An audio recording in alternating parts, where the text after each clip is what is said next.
Hi, this is Dave from DaBelly. We're at NAMM 2015, and this afternoon we're going to talk to Mike Beigel from MuFX. Welcome, welcome to DaBelly. Thank you, and it's nice to be here. Well, I'm interested in learning a little bit about your FX. MuFX is a classic company from the '70s. It was amazing sound, and it's wonderful that you've had an opportunity to kind of reemerge here on the scene. And I want to learn a little bit about that. But let's first start back at the beginning. Tell me a little bit about the '70s and kind of creating those classic sounds. Well, what I remember of it, originally in 1971, I and another partner were building a music synthesizer, electronic music synthesizer for Guild Musical Instruments. The president was a very far-sighted guy named Al Dronge, and we were almost ready to produce the product as a synthesizer.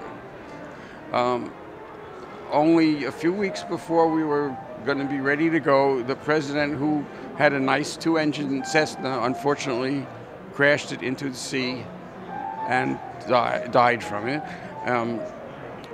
The vice president, who was an accountant and did not like electronics, canceled the project before the guy was even buried.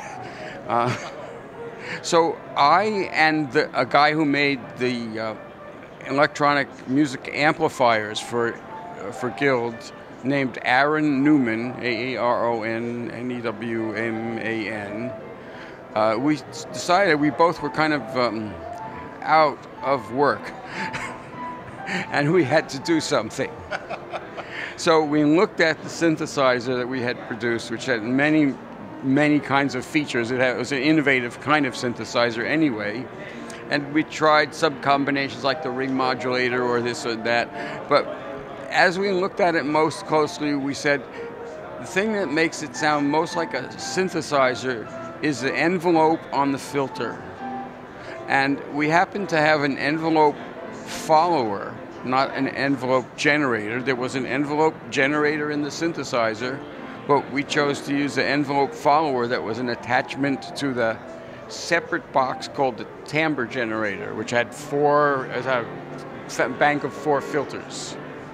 So we took all of that and squeezed it down as much as we could. We first called it the Auto-Wah, then somebody thought of a contraction of the company name, which was then Musitronics, and contracted it to Mutron. I said, that's great, but we got to call it something or other. So I came up with 3. And that's how the Mutron 3 came about. The 3 doesn't really mean anything in terms of the number of prototypes or anything. So one of my favorite numbers. At that time, Aaron, who knew the music dealers up and down the coast, East Coast, went and with the prototypes to see that we could sell enough to make them. A music dealer named Durf Nolde invested enough money so that we could make a production run, and a guitar player named Danny Lamb agreed to be the demonstrator and the salesperson. We signed up some very good musicians. Among them, first ones were Larry Coryell and George Duke, but what really put us on the map was Stevie Wonder, who had just survived a serious auto accident, and he wrote a very beautiful spiritual song called Higher Ground, in which he used the clavinet and a Mutron, and it was a big hit.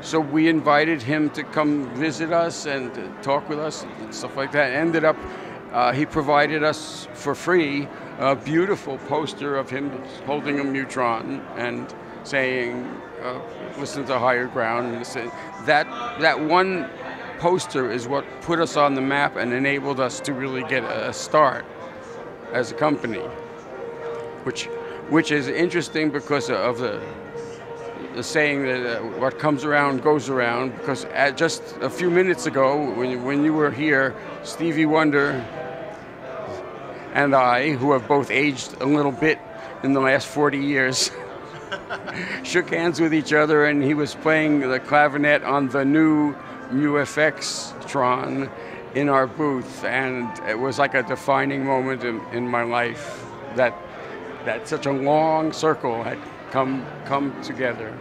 So the second product we made was a phase shifter. It was a popular product.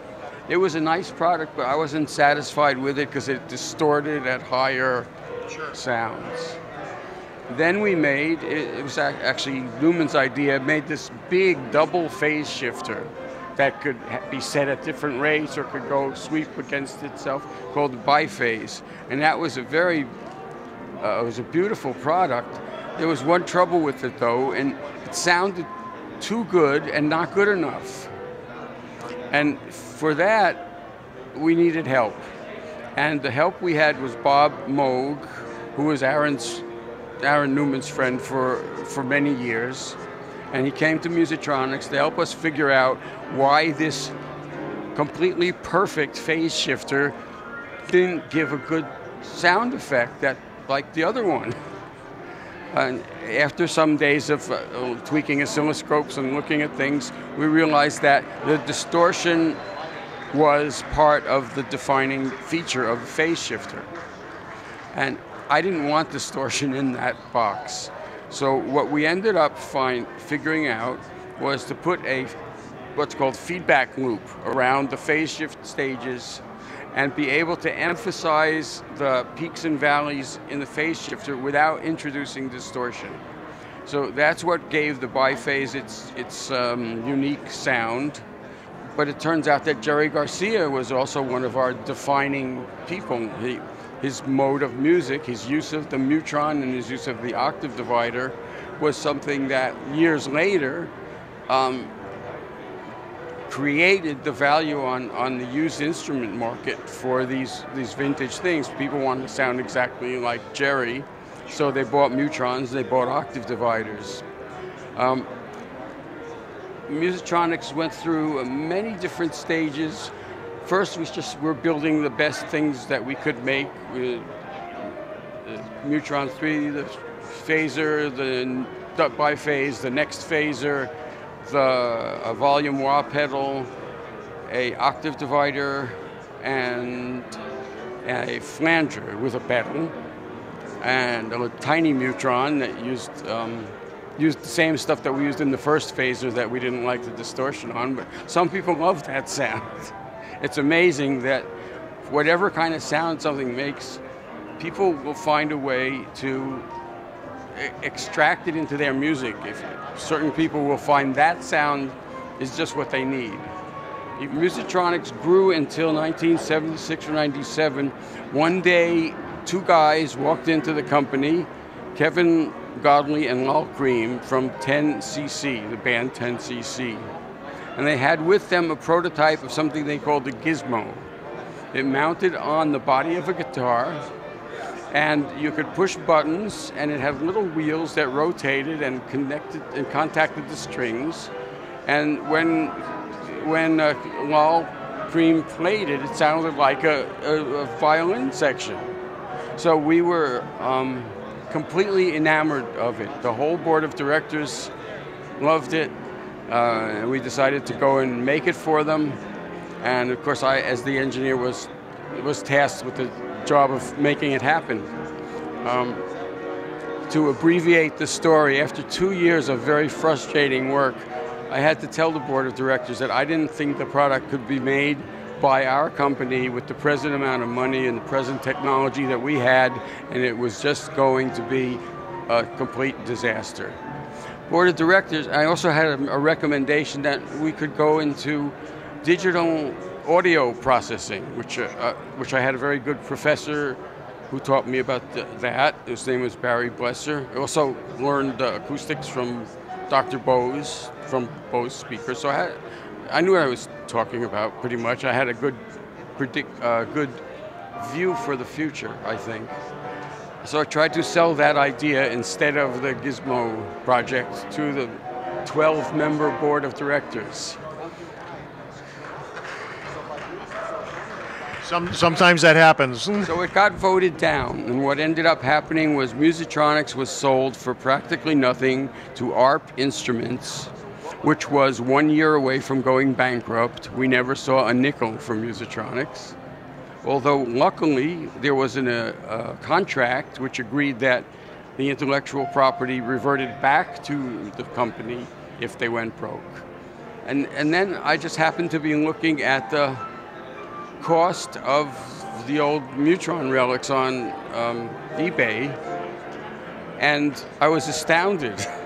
I could not believe that they were getting so much money for these effects that used to sell for $79 or $89, and thought, well, what if I make some new ones and see if people still want to buy them? They're going to be cheaper than what they're paying on eBay.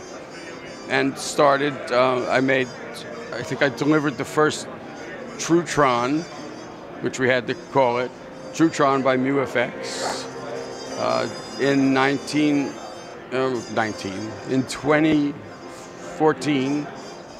So that was the first product, and we began selling them to a small but very devoted group of people who remembered Mutron from the old days and held it in very high esteem. Secondly, we came out 1 year later with another product, the Octave Divider. The reason we did that was those two products together were the Jerry Garcia package. So we figured, we didn't know how much we're going to sell, but we're going to sell to a lot of deadheads who really want to emulate Jerry's sound. And really, we just started delivering that product a few weeks ago. It was exciting when I saw your press announcement come up, because MuFX is a company that I remember from the 70s, and the sounds of it were really kind of a defining feature of the music of the 70s, very much so, in so many different ways. And it was exciting to me because I knew the sound had disappeared, and I thought it was more of a situation of just the music revolution kind of just churning away, and maybe your effects were falling out of fashion with the music change. But as I'm finding out, it's not really the case. So what's interesting to me is that here we are, 2015, and you're back, and you've got product that's as good, product as good as it was back in the 70s. Tell me a little bit about the product you have today, and how you kept the quality together, and so on. The difference between, well, I learned a few things in the 40 years that elapsed between the first Musitronics and the second MuFX Beigel Sound Lab. One of the things I learned is the surface mount technology, methods of manufacturing.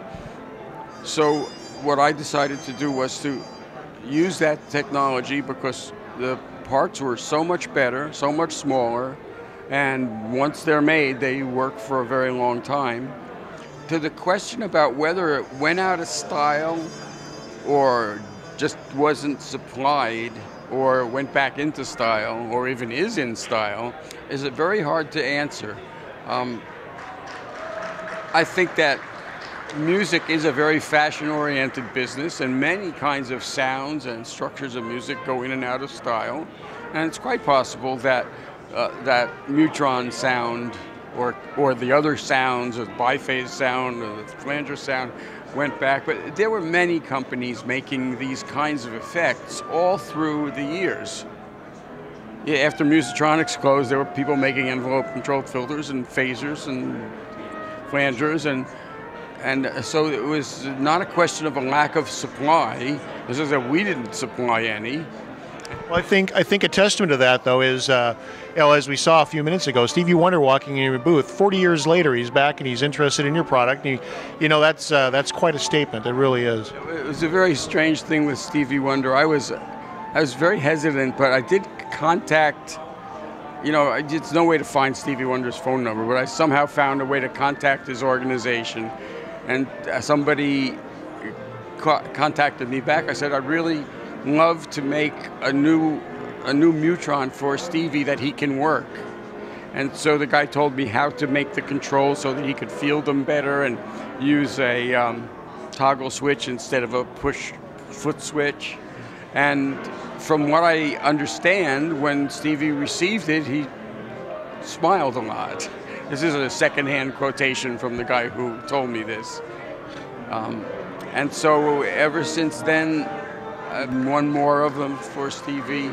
I'm going to supply his saxophone player with the Octave Divider and just try to keep in touch with them, because of all the people, and many famous people use that product in the early years. It's in the jazz community and reggae community and the rock and roll community and all, funk especially, like Bootsy Collins, who is our poster boy right now. He was just fine. So yeah, use my picture, use the product, go ahead. And then Stevie Wonder comes back and actually plays the thing on the clavinet in the NAMM show, which this is the first year we've been at the NAMM show since 1978, and it really was a full circle. What will happen after this, as far as the popularity of the sound, or how many products we come out with and how successful they are, how much we can connect Musitronics with the original name and the original impression of the company, well, that remains to be seen.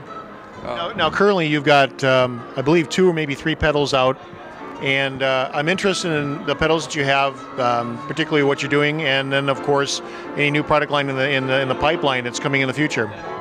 The Mutron product, or the Trutron product, has a couple of subtle changes and one not so subtle change. We have a much better power supply regulation, which makes it a quieter product. We have a higher Q from the filter because we control certain components a lot better, and the precision of the components is a lot better. But mostly, I added a mix effect where I just tried different kinds of mixes and saw what mix of the signal plus one of the modes of the Mutron sounded the best to stick on the switch. So we added that, but the most important thing is we added it's called a Mu pre-switch. In one position, the thing works exactly like the Mutron 3. The drive of the filter and the loudness of the signal are controlled by one control. So when you flip this new switch the other way, we have a separate driver called the mute control for the filter. That defines how the filter sweeps. And you can set it so it hardly sweeps at all, or so that it bottoms out or tops out no matter what you play, or any place in between. And at the same time, you can set the loudness volume of the input signal that goes into the filter completely independent. So if you have a very high Q filter and you don't want it to distort, you can set the volume down. If you want to get some distortion, you can set the volume way up. And so that's probably the new features of the Mutron. The second product, the octave divider, we made it just a little different. We made it so it would track a little better, because it's very, very difficult to get an analog processor to track a guitar note. And so, but that octave divider had a very distinctive sound because of the way it turned the note upside down in order to get the octave. So we kept that and just tried to track it better over a higher range. It seems like bass players and guitar players can use the same product. We also added, we always had 2 foot switches on it, but we added an extra switch so that foot switch number 2 could control either a ringer effect, which is a kind of a modulator effect, self-modulation, where you can play one note and get a nice kind of fuzz tone out of it. But if you play 2 notes at certain intervals, you can get octaves up, octaves down, and very strange new sounds. And I think that defines the octave divider. The third product, which we just are introducing a prototype, everybody in the whole music business seems to be making drivers, boosters, distorters, things like that.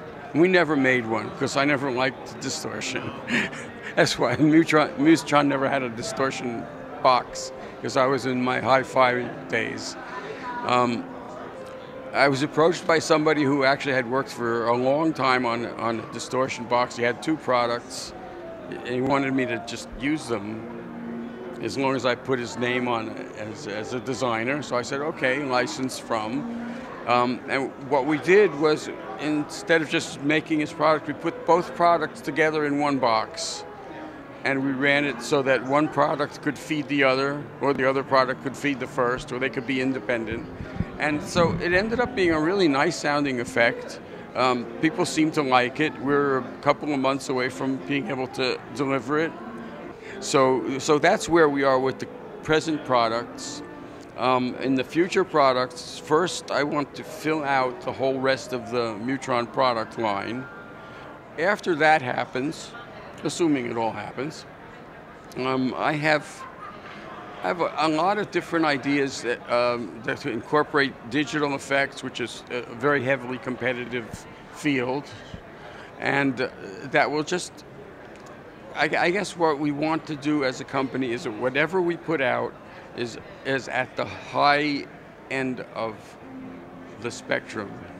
We might put out some simplified products, like somebody wants a Jerry Garcia sound, but he doesn't want to turn 6 knobs to get it, so we give it to him with 1 knob, the way Jerry Garcia set the thing.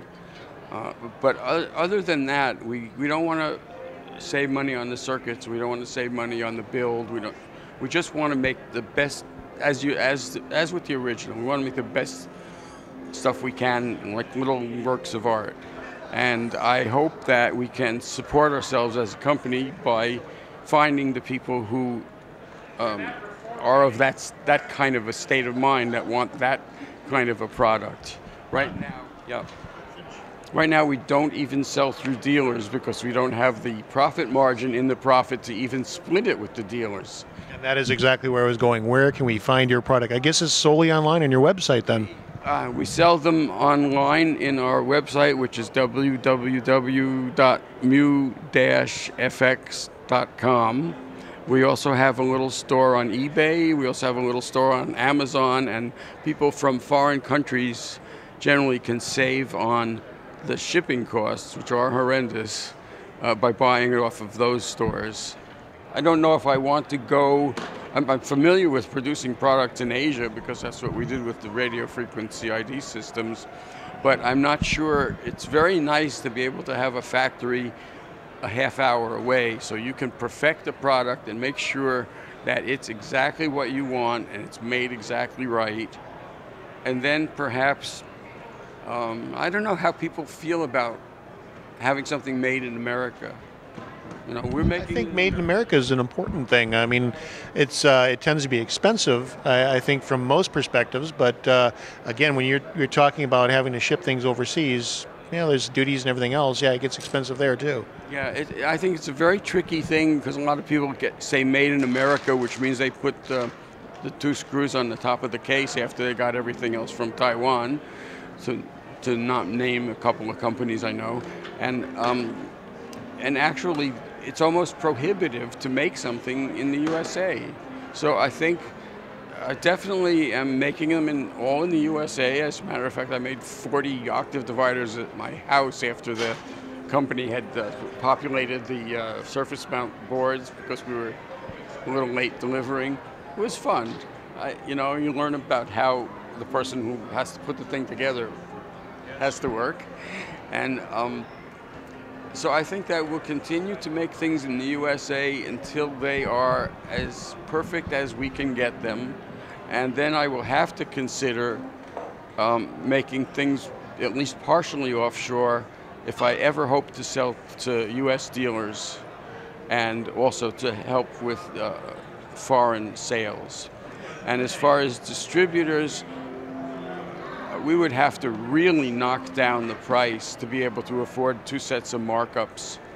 And so far I can't even see that happening. So it's going to be a slow growth curve of meeting one guy from one country who's willing to deal with us that way, and then meeting another guy and just opening up countries little by little. And broadening our sales that way. We give up some profit, but we make it much easier for the customer to buy the product. And it's all going to be the same quality product. So, and in the USA, right now, I can't think of any other way than to sell direct to the customers until I can get the products priced either at the list price. I mean, the whole business with list price, street price, wholesale price, and all that stuff is, to me, is a tragic comedy type of thing. But I think that somehow or other, if the company's going to grow at all into a company that can exhibit upstairs instead of downstairs, there will have to be some forward-looking economic thinking and business thinking to both raise money without losing control of the philosophy of the company, and to be able to allow people to sell and make their markup, and the customer be able to buy it and not say, what the heck, this costs too much, I'm not going to even look at it. Because no matter what you make, I mean, people are selling certain fuzz tones for $1,000. They're not even particularly that great from what I hear, but the mentality is that's worth $1,000, I'll pay it. And the same goes for my old products. Why they pay it, I don't know, but they do. And they enabled me to get into business by selling products that are just as good or better for pretty much less. See, that is the important thing to take from today, though, is that the classic sounds are still available today, and they're brand new, they're quality, and they're available. And I'm sure your fans are excited, the fans of your products. I mean, $1,000 a piece for some of your classic pieces, well, it gets kind of spendy, but you can certainly find something that will do the job perfectly for you, and it's your quality of product.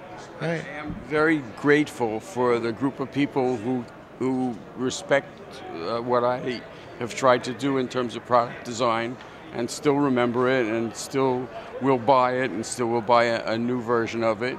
And I think mainly I need to connect to the people who don't remember the original, but still can connect with the sound quality and connect with the kind of the historical continuity of the company philosophy, which I hope to keep for as long as I'm able to keep making these things. Well, thank you much for your time today. I appreciate learning about your products, and this is it's exciting to know that MuFX is back out on the market again.